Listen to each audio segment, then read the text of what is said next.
ધોરણ 4 વિષય ગુજરાતી પાઠ 6 પાઠનું નામ છે ભાઈબંધ મારો બોલ્યો કુહુ. બાળમિત્રો, ભાઈબંધ એટલે મિત્ર અને કુહુ એ આપણા પાઠ્યપુસ્તકનું નામ છે. બરાબર. કુહુ એટલે કોયલ. આપણા પાઠ્યપુસ્તકમાં પાછળના પાને એનું ચિત્ર પણ આપ્યું છે, તે તમે જોયું હશે. બરાબર. તો ચાલો ગાઈએ ગીતડું. તમારે ધ્યાનથી સાંભળવાનું છે અને પછી તમારે પણ ગાવાનું છે. બરાબર. એક તોફાની બારકસ, પોતે આખું સરકસ, વંડો વીંછી ઈંડું દેડકું તેને ખિસ્સે જડે, ક્યાંક ને ક્યાંક કોઈની સાથે વઢે આઠડે લડે, રોજ રોજને નીત નવા થતા એના ફારસ, પોતે જ આખું સરકસ, ગાડીએ ભરાતા પગ એક દી લટકી પડ્યા ઊંધા, જતું આવતું લોક કહે એવા જ એના ધંધા, ખાસો દયા ના કોઈ આ છેતરવાના કારસ, જાતે ઊભું સરકસ, લોહી ઉતર્યું મોઢે આંખે ડોળા થઈ ગયા દળી, ફે ફાટતા તોફાની બોલ્યા ઉતારો અબઘડી, હેઠે લાવી બાપા પૂછે માણસ છો કે ફાનસ, સુધરી ગયા બારકસ. હવે આપણે જોઈએ કાવ્યની સમજૂતી. તો અહીં એક તોફાની બારકસ, બારકસ એટલે જે ખૂબ તોફાન કરતો હોય એવા તોફાની છોકરા માટે બારકસ શબ્દ વપરાય. તો એ તોફાની છોકરો જાણે પોતે જ આખું સર્કસ હોય એવું કવિ કહે છે. હવે સર્કસનો ખેલ તમે જોયો હોય તો એમાં પશુ પંખીઓની સાથે માણસો વિવિધ રંગના રંગબેરંગી કપડાઓ અલગ અલગ પહેરવેશ પહેરીને ખેલ બતાવતા હોય છે. તો આ તોફાની છોકરો પણ કંઈક ને કંઈક કર્યા જ કરે છે, એટલે જાણે એ આખો પોતે સર્કસ હોય એવું લાગે. અને એવું કેમ કહે છે? તો એના ખિસ્સામાં જડે, જડે એટલે હોય, શોધેલું મળે. તો જડવું એટલે મળવું, કે એના ખિસ્સામાં શું મળે? તો હંમેશા વંડો, વીંછી, ઈંડું, દેડકું એવા જીવજંતુઓ એના ખિસ્સામાં હોય જ. અને એ ક્યાંક ને ક્યાંક એટલે કોઈકની સાથે હંમેશા લડતો ઝઘડતો જ રહે છે. રોજ રોજ એના નવા નવા કારસ્તાન સામે આવે છે. હવે એક દિવસ એવું થયું કે ચાલતો ચાલતો જતો હશે તો ઝાડ નીચે વેલામાં એનો પગ ભરાઈ ગયો. ગાડીઓ એટલે કે ફાંસાનો જેવો હોય ને એ ગાડિયામાં એનો પગ ભરાઈ ગયો અને એ ઝાડ પર ઊંધો લટકી ગયો. હવે છોકરો ખૂબ જ તોફાની છે, એટલે જતા આવતા લોકોને એમ કે એ આપણી સાથે મજાક કરતો હશે, એટલે એની કોઈ દયા કરશો નહીં, એ આપણને છેતરે છે, એટલે એને કોઈ ઉતારતું નથી કે કોઈ એની મદદ પણ કરતું નથી. હવે છોકરાનો પગ બરાબર ગાડિયામાં બંધાઈ ગયો છે અને ઝાડ પર ઊંધો લટકી રહ્યો છે. ઘણો સમય થઈ ગયો છે, કોઈ એને મદદ કરતો નથી, કેમ કે એ ખૂબ તોફાની છોકરો છે, એટલે બધાને એમ જ કે એ મસ્કરી કરતો હશે, એટલે કોઈ એને ઉતારતું પણ નથી. એટલે ઘણા સમય સુધી ઝાડ પર ઊંધા લટકવાને કારણે એનું મોઢું કેવું લાલ લાલ થઈ ગયું, એના ડોળા એટલે એની આંખો પણ ડળી જેવા, એટલે કે મોટી મોટી આંખો થઈ ગઈ, અને ફેંફાટ એટલે કે ખૂબ ડરી ગયો કે હવે મને કોઈ બચાવશે નહીં તો મારું શું થશે, એટલે ખૂબ ડરી ગયો હતો. અને કહે છે કે ઉતારો અબઘડી, એટલે કે મને અત્યારે ને અત્યારે કોઈ ઉતારો આ ઝાડ પરથી. હવે વાત એના પપ્પા સુધી પહોંચી હશે, એટલે એના પપ્પા, બાપા એટલે એના પપ્પા આવે છે અને તેને હેઠે, હેઠે એટલે નીચે ઉતારે છે અને એને કહે છે કે તું માણસ છે કે ફાનસ, તું ક્યારે સુધરવાનો, તારા આવા તોફાન મસ્તી તું ક્યારે બંધ કરશે? પણ આ વખતે બાળક એવો મુશ્કેલીમાં મુકાઈ ગયો કે એ પછી સુધરી જાય છે. હવે આગળ આપણને પ્રવૃત્તિ આપી છે કે ચિત્રમાં લટાર મારો, ત્યારબાદ તેની નીચે આપેલા પ્રશ્નોના ચર્ચા કરો. હવે અહીં આપણને એક ચિત્ર આપ્યું છે, બરાબર. તો એ ચિત્ર શેનું છે તેની આપણે સૌપ્રથમ તો ચર્ચા કરીએ. તો ચિત્ર જોઈને જ ખ્યાલ આવી ગયો છે કે આ એક ગાઢ જંગલ છે. ગાઢ જંગલ છે એવું શેના આધારે કહી શકાય?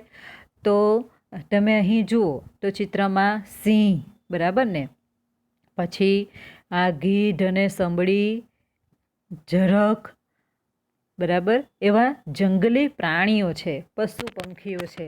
તો આવા પશુ પંખીઓ ગાઢ જંગલમાં જ રહેતા હોય છે. નાનકડું જંગલ હોય તેમાં આવા હિંસક પશુ પંખીઓ રહેતા નથી, પણ ખૂબ મોટું જંગલ હોય, ગાઢ જંગલ હોય, ત્યાં જ આવા પશુ પંખીઓ જોવા મળે. એટલે આપણે કહી શકીએ કે એક આ જંગલનું, ગાઢ જંગલનું દ્રશ્ય છે. હવે દ્રશ્ય આ ચિત્રમાં તમે જુઓ તો અહીં એક હંસ ઘાયલ થયેલો દેખાય છે અને અહીં બંદૂક પણ છે. એટલે આપણે કલ્પના કરી લેવાની, એટલે કે વિચારી લેવાનું કે કોઈ માણસ જંગલમાં શિકાર કરવા માટે આવ્યો હશે અને એણે બંદૂકથી હંસને કદાચ ગોળી મારી હશે, અથવા તો એ મારવા ગયો હશે ને ત્યાં જ આ સિંહ આવી ગયો હશે, એટલે શિકારી સિંહના ડરથી ભાગી ગયો હશે અને બાકીના જે આ પંખીઓ છે તે મરેલા હંસનો શિકાર કરે, એટલે એને ખાવા માટે બધા પડાપડી કરે છે. અને વાઘ પણ તમે જુઓ દોડતો એ હંસને ખાવા માટે આવે છે. જો વાઘ દોડતા હોય બધા પંખીઓ ત્યાંથી ઉડી જશે. એટલે આપણે આ ચિત્રનું વર્ણન જોયું. હવે આપણે ચિત્રને આધારે આપેલા પ્રશ્નોની ચર્ચા કરવાની છે, બરાબર. તો આપણને પહેલો સવાલ આપ્યો છે કે ચિત્રમાં બતાવેલી જગ્યા ગામ કે શહેરથી કેટલી દૂર હશે એવું તમને શાના કારણે લાગ્યું? તો આપણે જોઈએ ચિત્રમાં. તો ચિત્રમાં આપણે જોઈ શકીએ કે ખૂબ મોટા મોટા જંગલો છે, એટલે ઝાડ છે ને, મોટા મોટા ઝાડ છે અને ઝાડી ઝાખરાઓ પણ આપણે જોઈ શકીએ છીએ. તો એના આધારે આપણે કહી શકીએ કે આ ચિત્ર એ ગામ કે શહેરથી ઘણું જ દૂર હશે, કારણ કે ગીચ ઝાડી છે અને સિંહ જેવા હિંસક પ્રાણીઓ પણ જોવા મળે છે. હવે બીજો સવાલ છે કે ચિત્રમાં કયા કયા પશુ પંખીઓ છે? તો તમે ચિત્રમાં જોઈ શકો છો કે ચિત્રમાં સિંહ, ઝરખ, કાંચીડો, અહીંયા આગળ આ જો ગ્રીન કલરનો છે ને કાંચીડો, પછી ગીધ અને ગરુડ, મરેલો હંસ આપણે જોઈ શકીએ છીએ. હવે તેઓ શું કરી રહ્યા છે? તો આપણે જોઈએ કે એ બધા મરેલો હંસનો શિકાર કરવા માટે તરાપ મારી રહ્યા, એટલે કે ખાવા માટે પડાપડી કરી રહ્યા છે. હવે અહીં જે પંખીઓ આપ્યા છે, આગળનો સવાલ શું છે કે તમે તેમાંથી કયા કયા પ્રાણી પંખીઓ વિશે પહેલી વાર જાણ્યું? તો અહીંયા જેટલા પશુ પંખીઓ છે કે સિંહ, ઝરખ, કાંચીડો, ગીધ, ગરુડ અને હંસ, તો તેમાંથી તમે પહેલી વાર સાંભળ્યું હોય એનું નામ લખવાનું. અને તમે બધા નામ સાંભળ્યા હોય તો લખવાનું કે ભાઈ મેં બધા પશુ પંખીઓના નામ સાંભળેલા છે અને એમની વિશેની માહિતી પણ મને ખબર છે. અને માહિતી ન ખબર હોય તો તમારા વડીલોને તમે પૂછી શકો, બરાબર. હવે પાંચમો સવાલ છે કે તમને કઈ વાતની નવાઈ લાગી? તો તમને આ ચિત્રને આધારે કઈ વાતની નવાઈ લાગી એ તમારે જાતે લખવાનું, બરાબર. ચિત્રમાં જોવાનું અને તમે વિચાર કરવાનો કે તમને કઈ વાતની નવાઈ લાગે છે. કે ભાઈ એમાં ઘણી બધી વસ્તુ આવે કે ભાઈ હંસનો શિકાર કોણે કર્યો હશે, અથવા શિકારી કેમ ભાગી ગયો હશે, આ બધા પક્ષીઓ શા માટે શિકાર પર તૂટી પડ્યા હશે, બરાબર. કે સિંહ આવી ગયો તો આ બધા પક્ષીઓ ક્યાં ગયા હશે. તમને જે વિચાર આવે એ તમારે લખવાનું. દરેક વિદ્યાર્થીઓ પોતાના મનના વિચારો લખશે. આગળનો સવાલ છે કે પશુ પક્ષી ઉપરાંત ચિત્રમાં શું છે? તો આપણે જોઈએ કે આ પશુ પંખીઓ પણ ઉપરાંત ચિત્રમાં ઊંચા ઊંચા વૃક્ષો છે, નાના નાના છોડ છે અને ઘાસ આપણને જોવા મળે છે. અને સાથે અહીં શું છે? પશુ પક્ષી સિવાય તો બંદૂક આપણને પડેલી જોવા મળે છે. ચલો હવે આગળ 7મો સવાલ છે કે આ ચિત્રમાં જે ઘટના બતાવી છે તે પહેલાં શું બન્યું હશે? તો આ ચિત્રમાં જે ઘટના બતાવી છે તે પહેલાં શિકારી બંદૂક લઈને આવ્યો હશે તથા પશુ પક્ષીઓ સામસામે લડ્યા હશે. હવે એ પહેલાં શું થયું હશે તો કલ્પના કરીને તમે તમારને બીજો વિચાર આવે તો તે પણ તમે લખી શકો કે ભાઈ સિંહે શિકાર કર્યો હશે, આ બાજુ બંદૂકની ગોળી વાગી હશે, બરાબર, કંઈ પણ આપણે લખી શકીએ.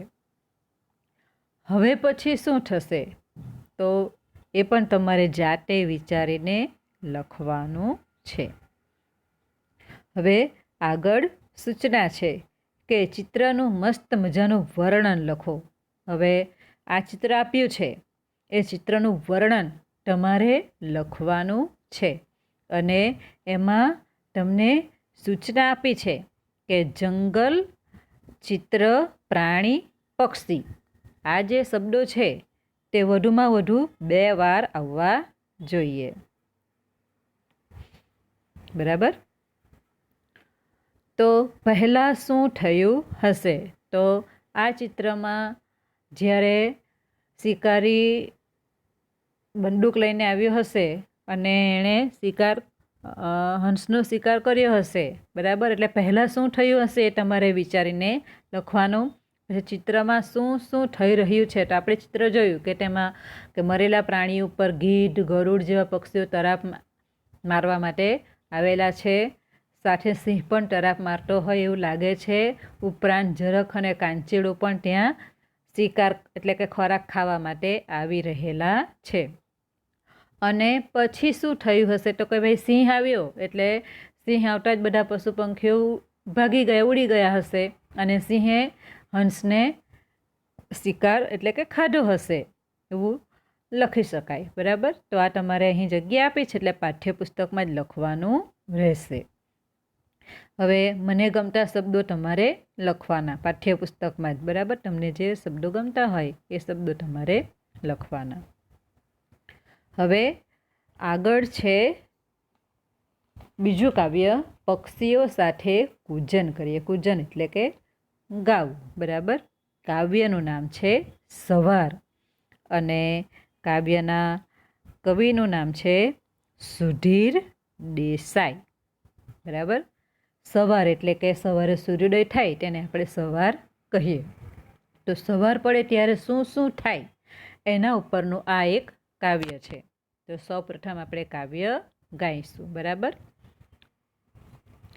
સવાર બોલે કુકડે કૂક, કુકડો ઊંચે જુએ, સૂરજ દાદા આવી આખું કાળું આભ ધુએ, આભેથી તારાઓ આવી જમીન પર વર્તાયા, બોરસલીને પારિજાત આત ગર્ભની પથરાયા, ઘુવડ પેલું ત્યાં બિચારું બખોલમાં જઈ સૂવે, સૂરજ દાદા આવી આખું કાળું આભ ધુએ, કચ કચ કરતા ચકલા ચકલી કોયલ ગાતો કુહુ, કલબલ કરતી કાબર ઝઘડે પોપટજીનું ઊહું, કાકા કરતા કાગા ભાઈ ખંધું જુએ, સૂરજ દાદા આવી આખું કાળું આભ ધુએ, કૂણા કૂણા તડકા મહી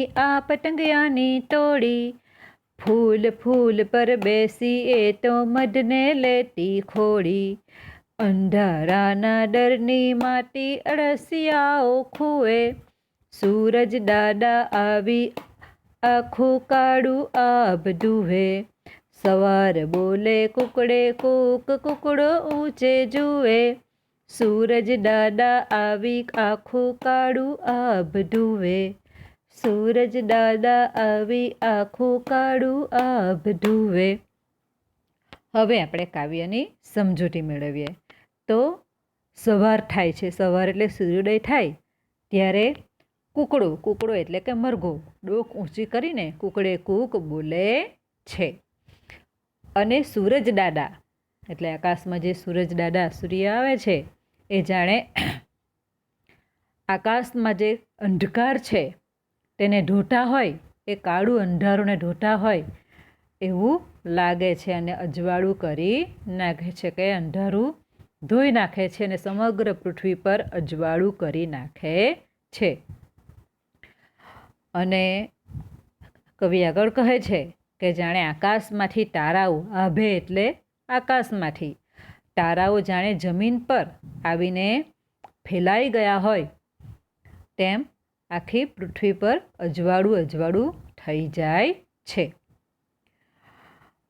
બોરી સલીને પારિજાતના ફૂલો જાણે ટગર એટલે કે ટગરીના ફૂલો જેમ જમીન પર ઘણા બધા વેરાઈને પથરાયા હોય તેમ બોરીસલી અને પારિજાતના ફૂલો પણ રાત્રે જે ખીલ્યા હોય, દિવસે ખીલ્યા હોય તે રાત્રે બધા ખરી પડ્યા છે, તો સવારે નીચે બધા પડેલા આપણને જોવા મળે.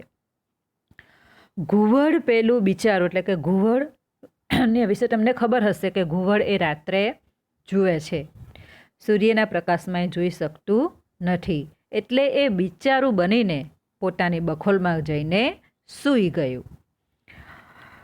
હવે પક્ષીઓ વિશેની વાત છે કે ચકલા ચકલી શું કરે છે? કચકચ કરે છે અને કોયલ કુહુ કુહુ ગાય છે.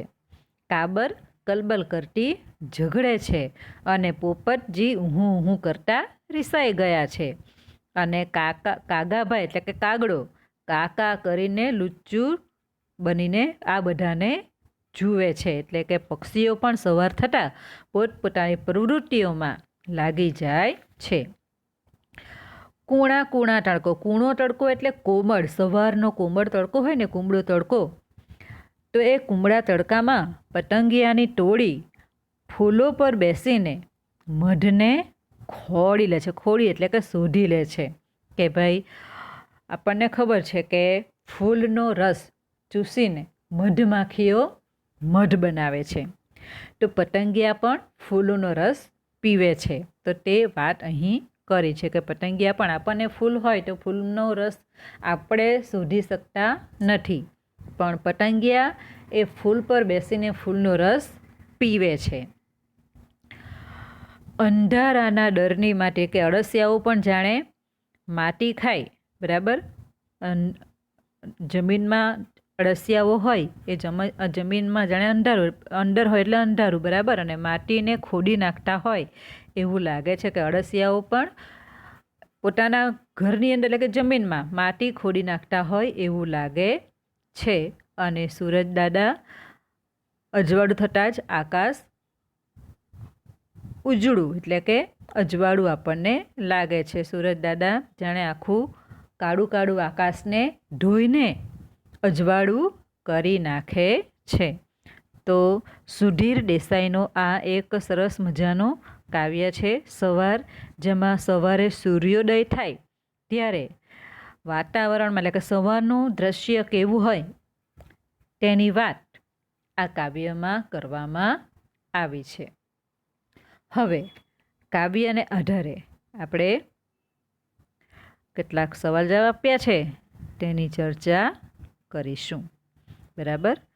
તો તમને અહીં આપ્યું છે કે ગીતની કઈ પંક્તિ તમને સૌથી વધારે ગમી, ગાઓ અથવા સરસ રીતે બોલો. તો તમને જે પંક્તિ ગમી હોય એ તમારે નોટબુકમાં લખવાની છે અને સાથે ગાવાની પણ છે, બરાબર, ગાવાનું અને લખવાનું.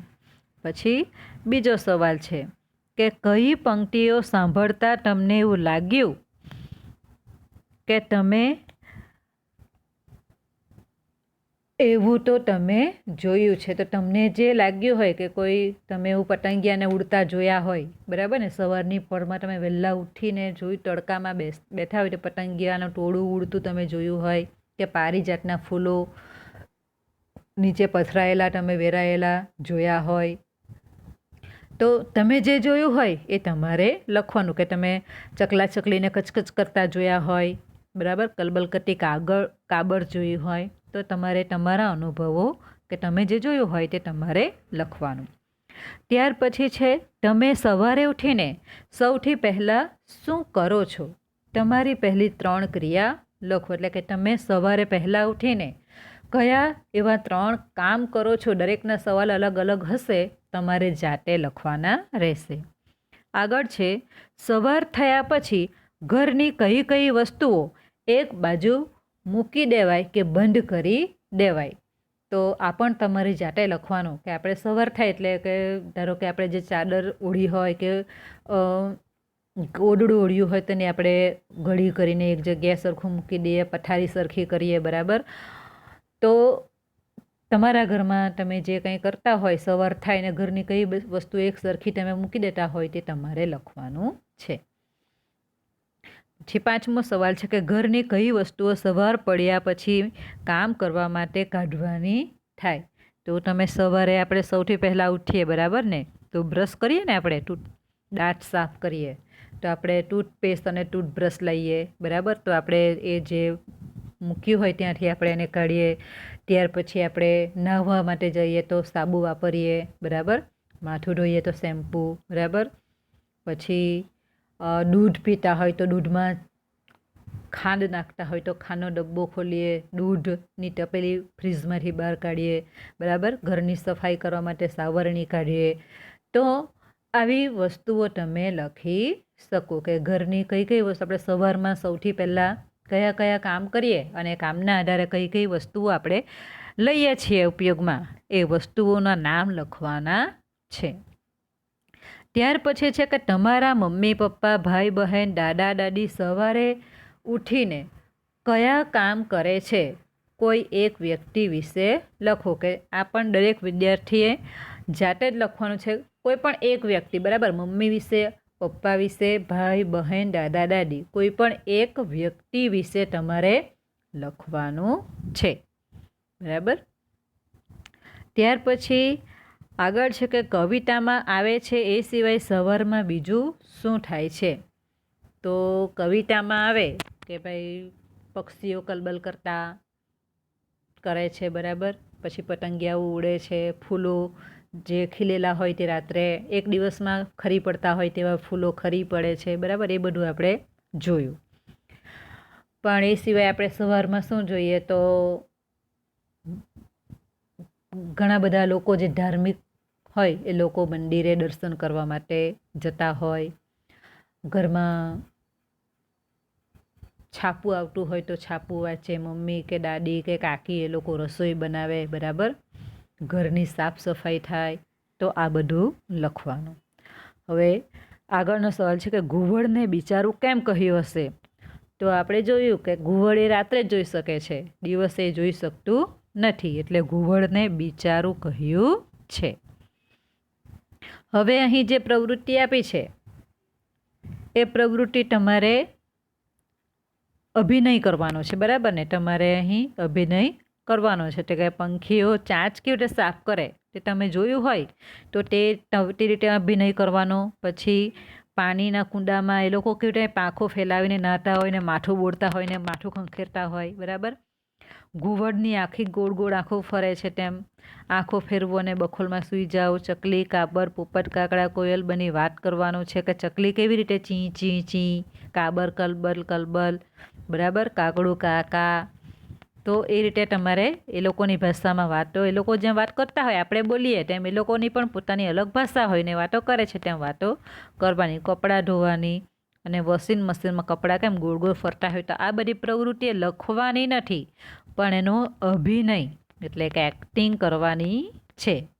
એટલે આ પ્રવૃત્તિ છે તે લખવાની નથી, ફક્ત તમારે એવો અભિનય કરવાનો છે. હવે ચિત્રને કાવ્યની પંક્તિનો નંબર આપો. હવે અહીં ચિત્ર આપ્યા છે, આ ચકલો છે, તો કાવ્ય પંક્તિ જે કવિતામાં કઈ પંક્તિમાં ચકલીનો ઉલ્લેખ આવે છે તે ગણીને તમારે લખવાનું છે, બરાબર. આ પારિજાત અને ટગરના ફૂલ, તો એનો ઉલ્લેખ કઈ પંક્તિમાં આવે છે નંબર પ્રમાણે, બરાબર. તો તે પ્રમાણે પતંગિયા, કૂકડું, બરાબર. તો અહીં જે ચિત્ર આપ્યા છે તે તમારે નંબર આપવાના છે પંક્તિ. એટલે કવિતાની કાવ્ય પંક્તિ 1 2 3 4 એમ લીટી ગણવાની અને કઈ લીટીમાં ચિત્રમાં દર્શાવેલું પક્ષી કે પતંગિયા કે ફૂલ આવે છે એ તમારે જાતે ગણતરી કરીને લખવાનું છે. હવે આગળ છે કે શબ્દ માટેના વાક્ય વાંચો, તે શબ્દ પરથી એક નવું વાક્ય બનાવો. હવે અહીં શબ્દ આપ્યો છે કે ખંડુ એટલે લુચ્ચું, સમાનાર્થી શબ્દ છે, બરાબર. હવે નીચે વાક્ય આપ્યા છે કે શિયાળ એકદમ ખંડુ સારું સારું બોલીને બીજા પ્રાણીઓને ફસાવી દે છે. પછી બીજું વાક્ય છે કે તે શાકવાળો ખંડો છે, તમારી જ દુકાન છે એમ કહે ખરો, પણ 2 પણ મરચાંએ વધારે ના આપે. તો આ 2 વાક્ય છે. હવે એના જેમ ખંડુ એટલે લુચ્ચો શબ્દનો અર્થ થાય તેવું એક વાક્ય તમારે જાતે અહીં બનાવવાનું છે, બરાબર. તેવી જ રીતે બિચારું, બિચારું શબ્દનો અર્થ થાય સાવ નબળું, બાપડું અને દયા ખાવા જેવું. તો અહીં નીચે 2 વાક્ય આપ્યા છે અને એક વાક્ય તમારે જાતે બનાવવાનું છે. તેવી રીતે બખોલ, તો બખોલ શબ્દનો અર્થ થાય ઝાડ, પહાડ કે જમીનમાં પાડેલું બાકું, ગુફા જેવું પોલાણ, એટલે બખોલ, બરાબર. આ તમારે શબ્દોના જે અર્થ છે તે ખાસ ધ્યાન રાખવાના કે બખોલ કોને કહેવાય કે કોઈ ઝાડ હોય, પર્વત હોય કે જમીન હોય તેમાં કોઈ બાકું ગુફા જેવું પોલાણ હોય, તમે કોઈ ઝાડનું પોલું થઈ ગયેલું ઝાડ જોયું હશે, બરાબર, તેને બખોલ કહેવાય. હવે એને 2 વાક્ય આપ્યા છે અને એક વાક્ય તમારે જાતે લખવાનું છે. ત્યાર પછી છે પથરાવું. પથરાવું એટલે કે લાંબા પહોળા ભાગમાં પડવું અથવા ફેલાઈ જવું. આ શબ્દોનો અર્થ છે. એક વાક્ય તમારે બનાવવાનું. ત્યાર પછી છે વર્તાવું. વર્તાવું એટલે દેખાવું અથવા ઓળખાઈ જવું. તો અહીં 2 વાક્ય આપ્યા છે, દરેક વાક્યની જેમ એક વાક્ય અહીં તમારે જાતે લખવાનું છે. પછી આખો છે ખૂવે. ખૂવે એટલે ખોદે, જમીન ઉપર નીચે કરે. તેવી રીતે અહીં 2 વાક્ય આપ્યા છે, એક વાક્ય તમારે જાતે બનાવવાનું છે, વિચારીને જાતે વિચારીને લખવાનું, બરાબર. હવે આગળ આપ્યું છે કે એકવાર સવાર એટલે કે સવાર કવિતા ગાવાની છે, બરાબર. ત્યાર પછી છે કવિતામાં આવતા પક્ષીઓના નામ લખો. તો કવિતામાં કયા કયા પક્ષીઓ આવે છે? તો કવિતામાં કૂકડો, ઘુવડ, ચકલી, કાબર, પોપટ, કાગડો અને કોયલ, બરાબર ને. પછી બીજો સવાલ છે કે કવિતામાં આવતા અને એ જ જગ્યાએ રહેતા સજીવોના, એક જ જગ્યાએ રહેતા સજીવ. તો કવિતામાં જે હોય તો ચકલી, કોયલ, કાગડો એ પોતાના માળો બનાવેલો હોય તે માળામાં જ રહે છે. એ લોકો ભલે આખો દિવસ ખોરાકની શોધમાં આમ તેમ ફરે, પણ આપણે ઘરમાં રહીએ ને, આખો દિવસ આપણે ઘરની બહાર કંઈ કામ માટે જઈએ પણ સૂવા માટે તો ઘરમાં જ આવીએ ને, તેમ એ લોકો પણ એમના માળામાં જ રહે છે. હવે સરખા ઉચ્ચારવાળા શબ્દોની જોડ લખો. એટલે કે જેમ જુએ અને ઢુવે તેમ આપણે સરખા ઉચ્ચારવાળા શબ્દ લખવાના છે. તો વર્તાયા, પથરાયા, સૂવે, ઢુવે, કુહુ, ઉહું, ટોળી, ખોડી, ખુવે, ઢુવે એવા તમારા શબ્દ કાવ્યમાંથી જ તમારે શોધીને લખવાના છે. હવે અહીં પ્રવૃત્તિ છે કે કઈ રીતે આ કવિતા ગાશો. તો તમારે કવિતા ગાઓ ને કે એક જૂઠ ગાય, બીજું એટલે તમારે આ કવિતા ગાવાની છે.